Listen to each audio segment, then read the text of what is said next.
Baik, saya akan memperkenalkan. Nama saya Astino Mekune dengan NIM 200303026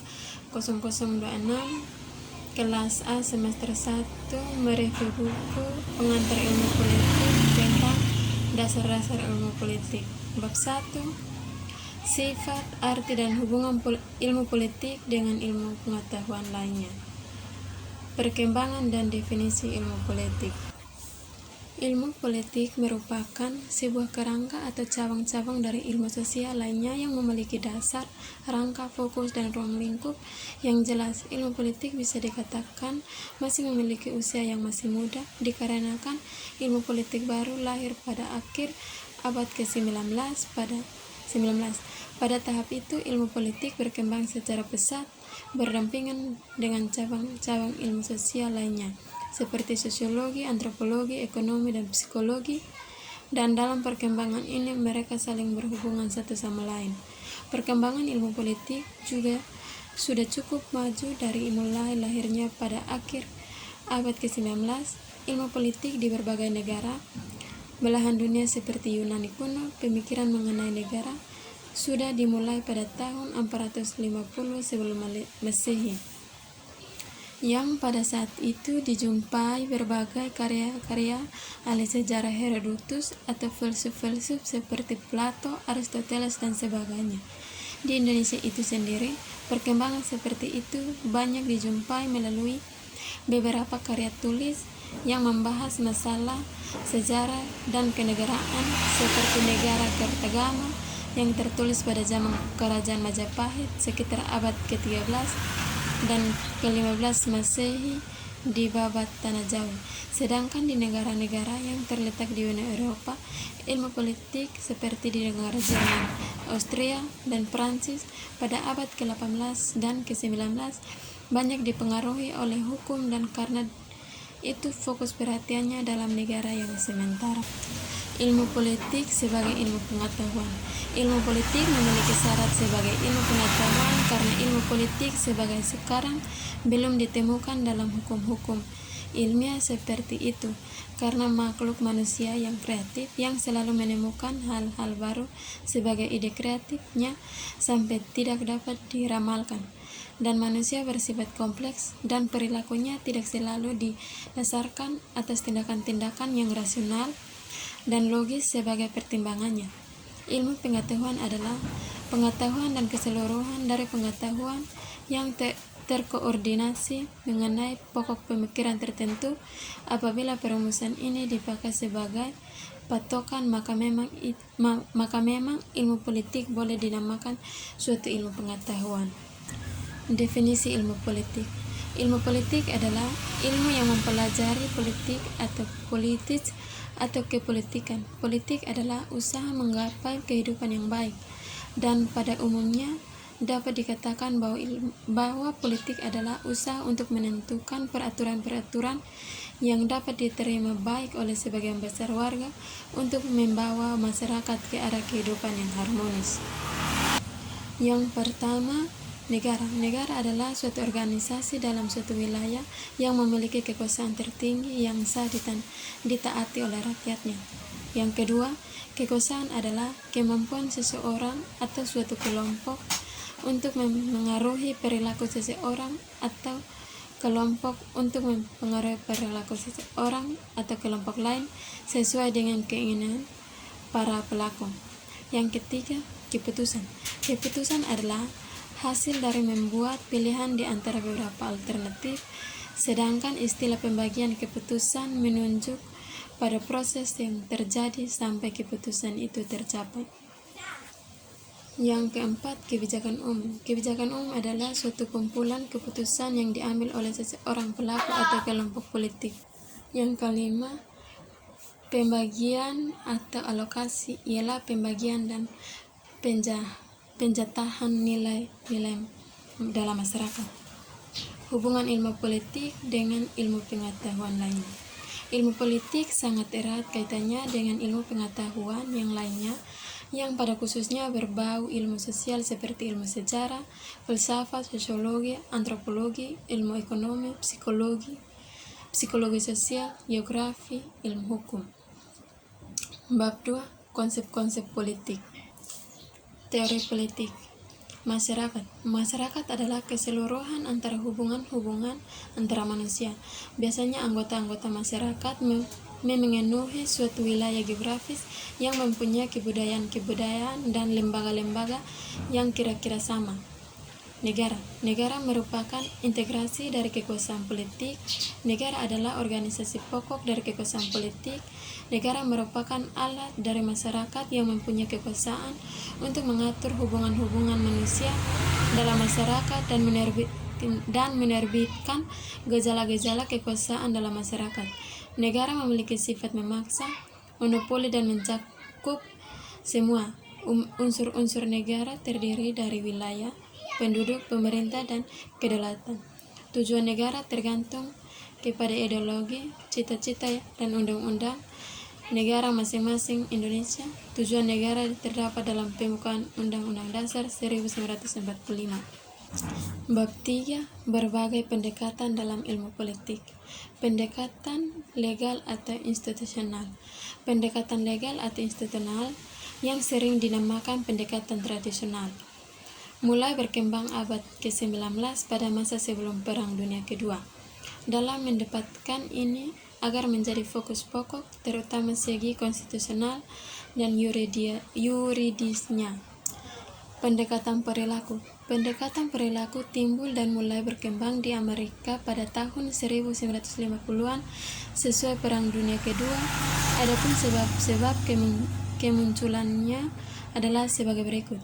Pertama, sifat deskriptif dari ilmu politik dianggap tidak memuaskan karena tidak realistis dan sangat berbeda dengan kenyataan sehari-hari. Yang kedua, ada kekhawatiran bahwa jika ilmu politik tidak maju dengan pesat, ia akan ketinggalan dibandingkan dengan ilmu-ilmu lainnya seperti sosiologi dengan tokoh Max Weber tahun 1864 sampai 1920 dan Talcott Parson tahun 1902 sampai 1979, antropologi dan psikologi. Ketiga, di kalangan pemerintah Amerika Serikat, telah muncul keraguan mengenai kemampuan para sarjana ilmu politik untuk menerangkan fenomena politik. Teori ketergantungan atau dependensi teori. Kalangan lain juga berada dalam rangka teori-teori kiri yang kemudian dikenal sebagai teori ketergantungan adalah kelompok yang memfokuskan penelitiannya pada hubungan antara negara dunia pertama dan dunia ketiga. Pendekatan pilihan rasional atau rational push. Pendekatan ini muncul dan berkembang belakang sesudah pertentangan antara pendekatan-pendekatan yang dibicarakan di atas mencapai semacam konsensus yang menunjukkan adanya pluralitas dalam bermacam-macam pandangan. Dalam ilmu politik pada umumnya dikenal nama pendekatan pilihan rasional. Pengikut pendekatan ini menimbulkan kejutan karena mencangkan bahwa mereka telah meningkatkan ilmu politik menjadi suatu ilmu yang benar-benar sains. Pendekatan institusionalisme baru atau neo-institutionalisme berada dengan pendekatan yang diuraikan sebelumnya, yang melebihi merupakan suatu visi yang meliputi beberapa pendekatan lain, bahkan merupakan suatu visi yang meliputi beberapa pendekatan lain, bahkan beberapa bidang ilmu pengetahuan lain seperti sosiologi dan ekonomi menganggap disebut institusionalisme baru. Oleh karena itu, yang merupakan penyimpangan dan institusionalisme lama. Bab 4. Demokrasi. Kita melihat gejala bahwa secara formal demokrasi merupakan dasar dari kebanyakan negara di dunia. Demokrasi yang dianut di Indonesia adalah demokrasi berdasarkan Pancasila, masih dalam tahap perkembangan dan mengenai sifat dan ciri-cirinya terdapat pelbagai tafsiran serta pandangan. Demokrasi konstitusional. Ciri khas dari demokrasi konstitusional ialah gagasan bahwa pemerintah yang demokrasi adalah pemerintahan yang tak berbatas kekuasaan dan tidak dibenarkan bertindak sewenang-wenang terhadap warga negaranya.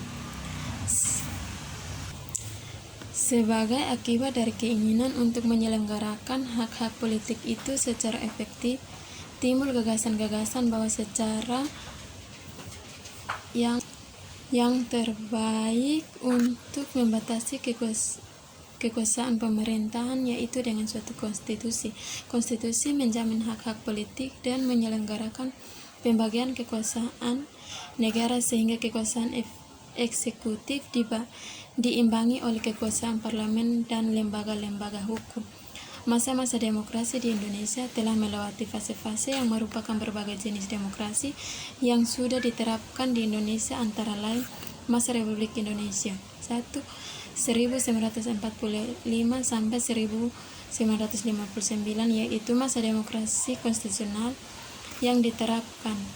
Masa Republik Indonesia yang kedua 1959 sampai 1665 merupakan masa demokrasi terpimpinnya yang diterapkan Presiden Soekarno, dan setelah itu lahir masa demokrasi Pancasila 1965 sampai 1998 pada era pemerintahan resmi Orde Baru yaitu Presiden Soeharto, dan hingga saat ini pada era reformasi demokrasi Pancasila tersebut dikembangkan sesuai dengan Undang-Undang Dasar 1945 dan kultur budaya Indonesia.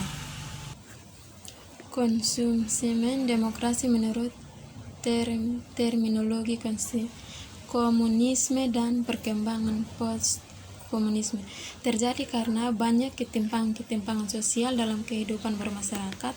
Oleh karena itu, Marx ingin mempersamakan derajat pada setiap golongan masyarakat, dan alam ajaran Marxisme yang lebih mengarahkan kepada komunisme. Perkembangan teori ini sangat berkembang secara pesat hingga berkembang pula Marxisme Leninisme di Uni Soviet. Jika Marx mengedepankan kepada kaum buruh, sedangkan Lenin mendepankan kaum petani yang memimpin para kaum proletar dan untuk bersaingan dengan kaum kapitalis untuk berjuis. Namun keduanya tidak mempersilahkan hal tersebut karena mereka ingin ideologi komunisme tetap dijalankan. Runtuhnya komunisme karena banyak negara yang masyarakatnya tidak menyukai paham komunis karena mereka sudah dapat berpikir dan bertindak secara rasional dan menggunakan logika, dan mereka juga menginginkan sebagian besar kebebasan dan sebuah negara yang teratur. Oleh karena itu, dengan runtuhnya Uni Soviet memberikan dampak yang buruk bagi perkembangan paham-paham komunisme di berbagai belahan dunia untuk meningkatkan ajaran-ajaran komunisme yang mereka pernah terapkan. Undang-Undang Dasar atau UUD. Undang-undang sering kita biasakan dalam istilah konstitusi, dalam bahasa Inggris constitution, yang berartikan menjadi undang-undang dasar atau UUD. UUD tidak hanya tertulis namun juga ada yang tidak tertulis. Sifat dan fungsi UUD merupakan suatu perangkat peraturan yang menentukan kekuasaan dan tanggung jawab dari berbagai alat kenegaraan. UUD juga menentukan batas-batas berbagai pusat kekuasaan itu dan menerapkan hubungan-hubungan di antara mereka. Konstitusionalisme. UUD sebenarnya tidak dapat dilihat selepas dari konsep konstitusionalisme, suatu konsep yang telah berkembang sebelum UUD pertama dirumuskan. Ide-ide pokok dari konstitusionalisme adalah bahwa pemerintah perlu dibatasi kekuasaan agar penyelenggaraan tidak sewenang-wenang. Ciri-ciri Undang-Undang Dasar.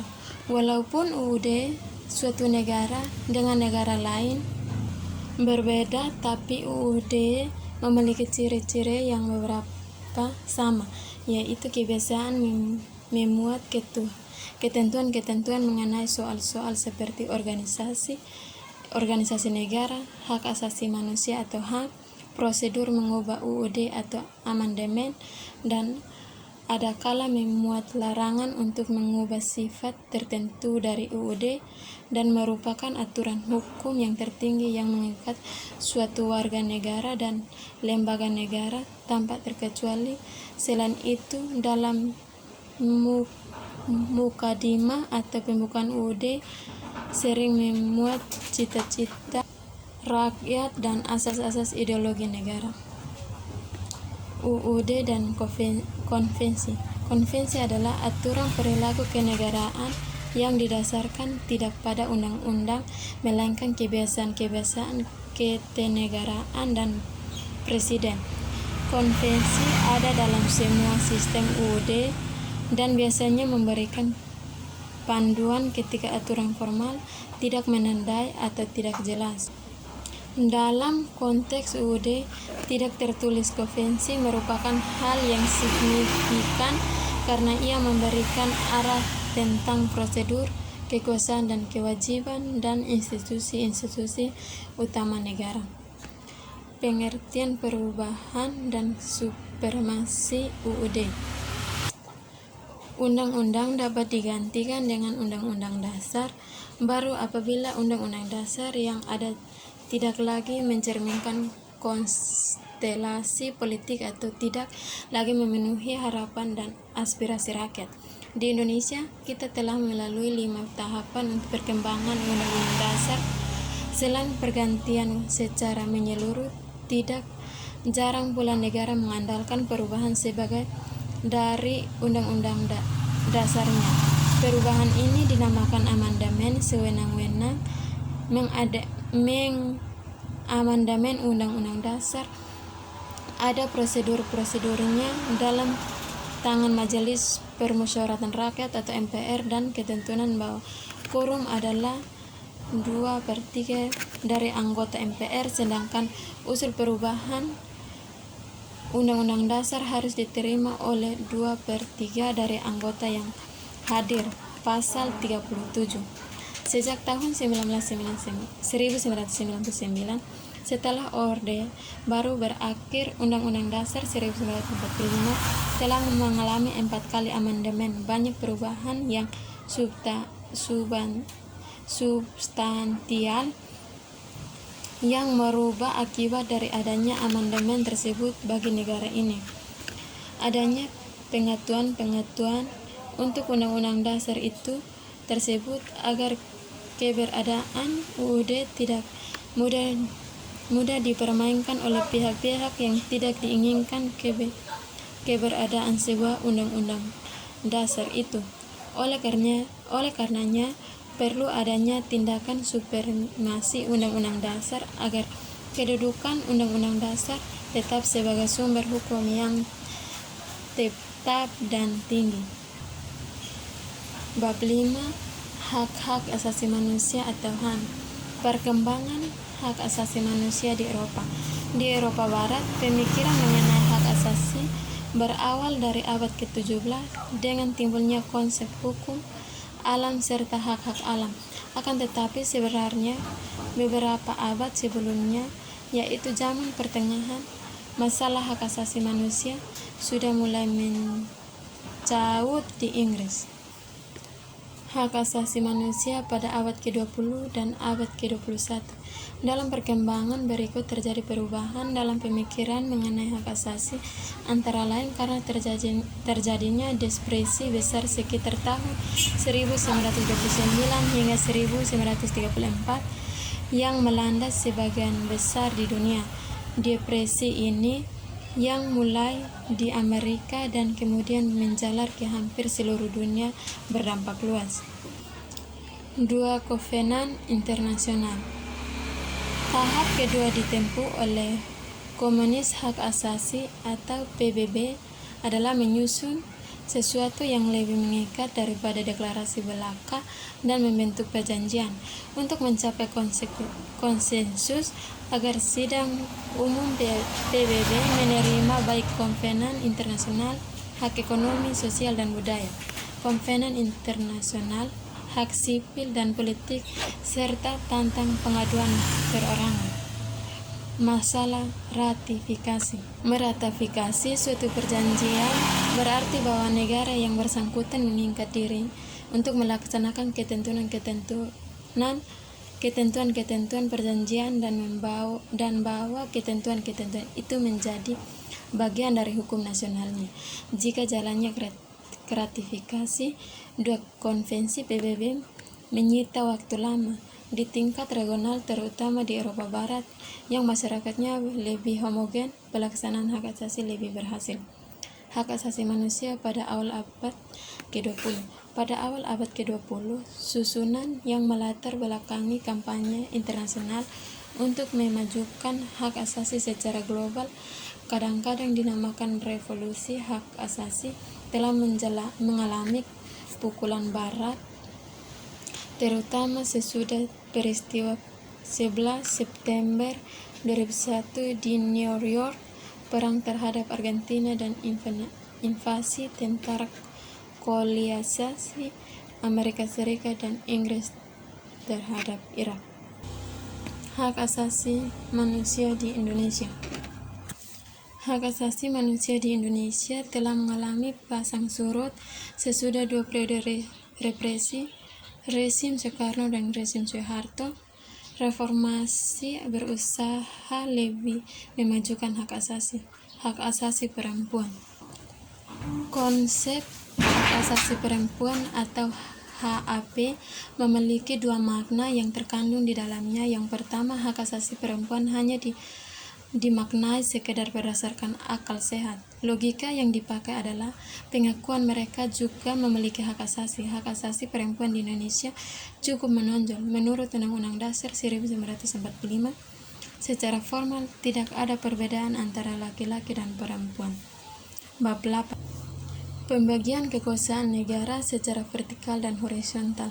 Pembagian kekuasaan dapat dibedakan menjadi dua cara, yaitu secara vertikal yang berarti membagi kekuasaan antara beberapa tingkat pemerintahan, atau dapat dinamakan sebagai pembagian kekuasaan secara teritorial, sedangkan yang kedua secara horizontal, yaitu pembagian yang menunjukkan perbedaan antara fungsi pemerintah yang bersifat legislatif, eksekutif, yudikatif, yang dikenal sebagai res politica atau pembagian kekuasaan.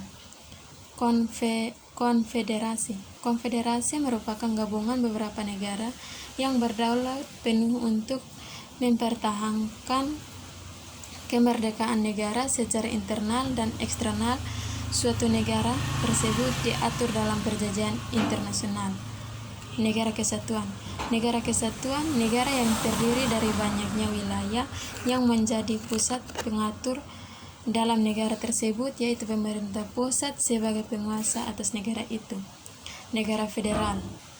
Negara federal menyesuaikan dua konsep yang bertentangan, yaitu kedaulatan negara federal dan dalam keseluruhannya dalam kedaulatan negara bagian.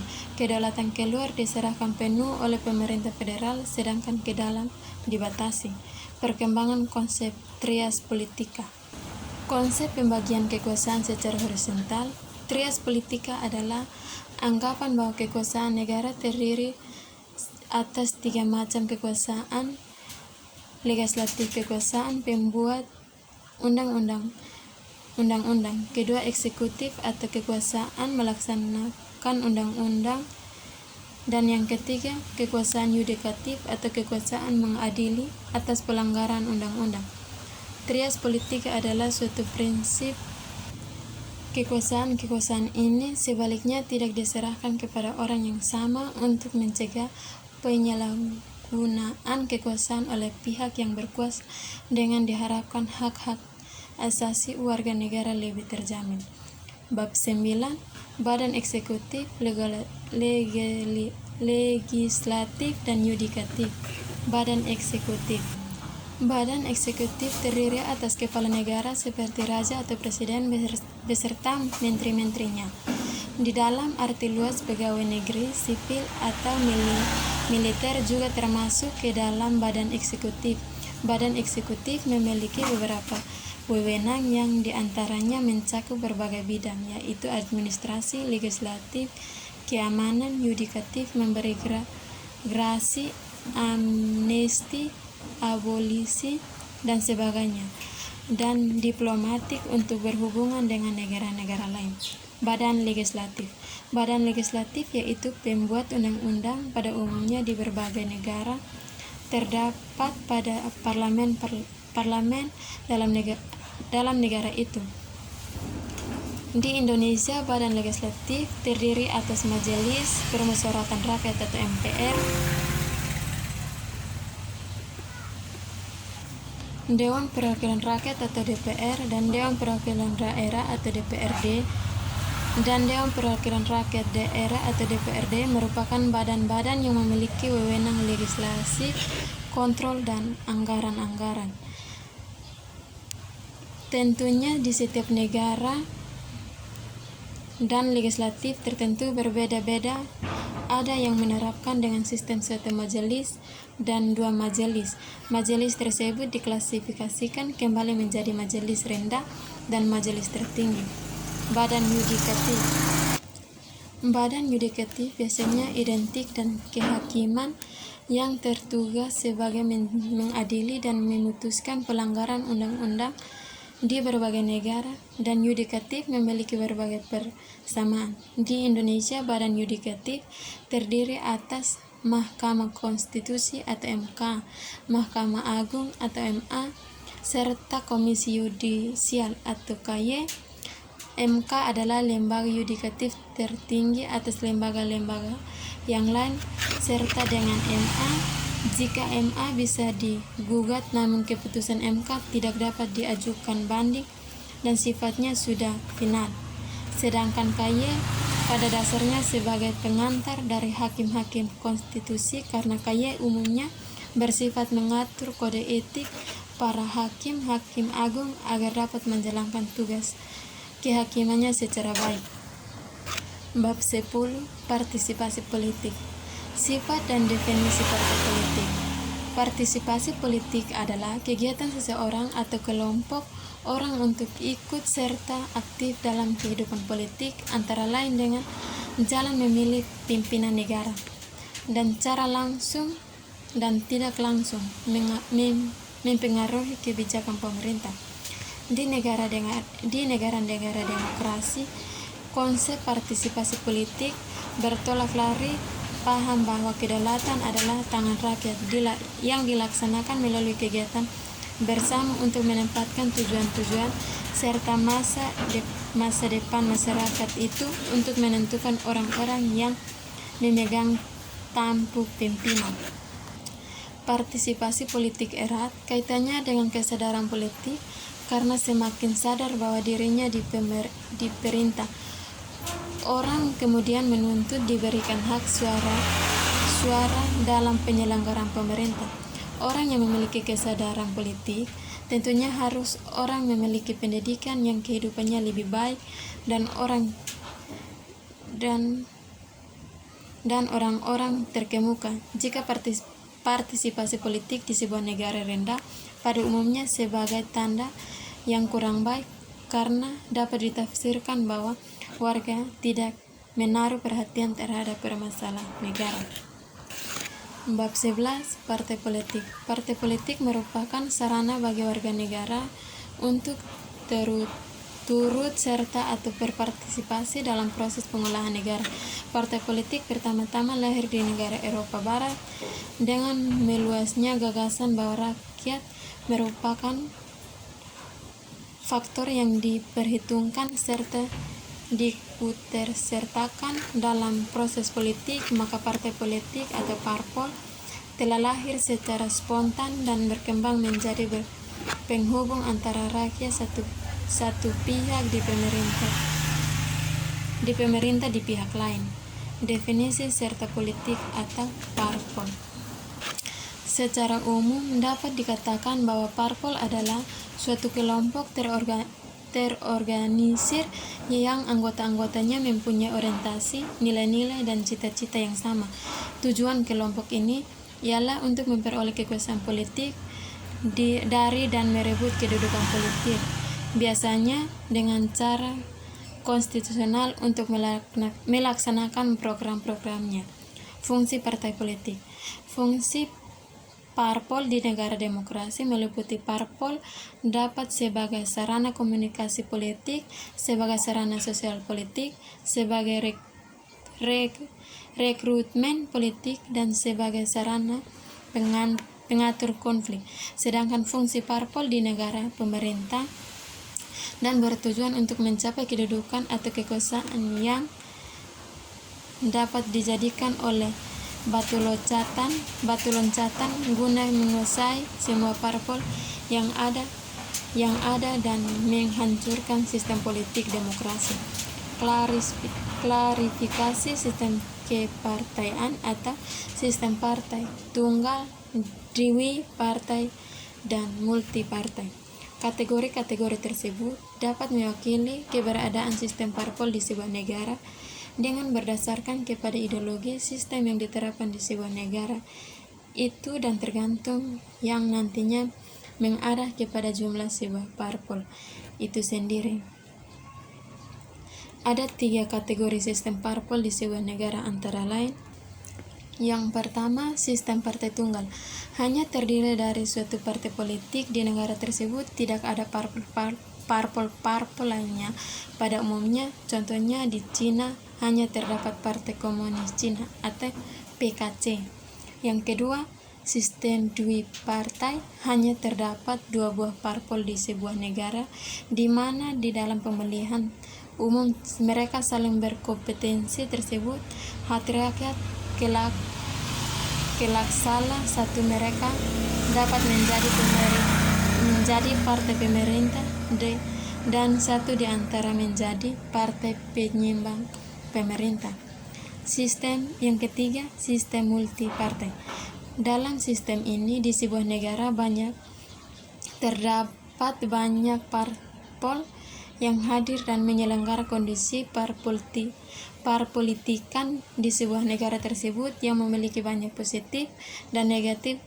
Bagi parpolitikan itu yang saling berhubungan satu sama lain, koalisi dan oposisi juga masuk ke dalam sistem ini.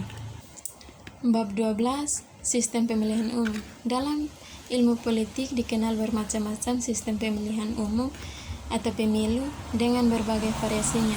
Akan tetapi umumnya berkisar pada 2 prinsip pokok, yaitu prinsip yang pertama adalah salah satu daerah pemilihan memilih satu wakil, biasanya disebut dengan sistem distrik, dan prinsip yang kedua yaitu satu daerah pemilihan memilih beberapa wakil, biasanya dinamakan perwakilan berimbing atau sistem proporsional. Berikut penjabaran mengenai kelebihan dan kekurangan sistem distrik dan proporsional yang keduanya termasuk sistem pemilu mekanis seperti yang dijelaskan di atas. Sistem perwakilan distrik atau satu dapil untuk satu wakil. Di dalam sistem distrik, sebuah daerah kecil menentukan suatu wakil tunggal berdasarkan suara terbanyak. Sekian dan terima kasih.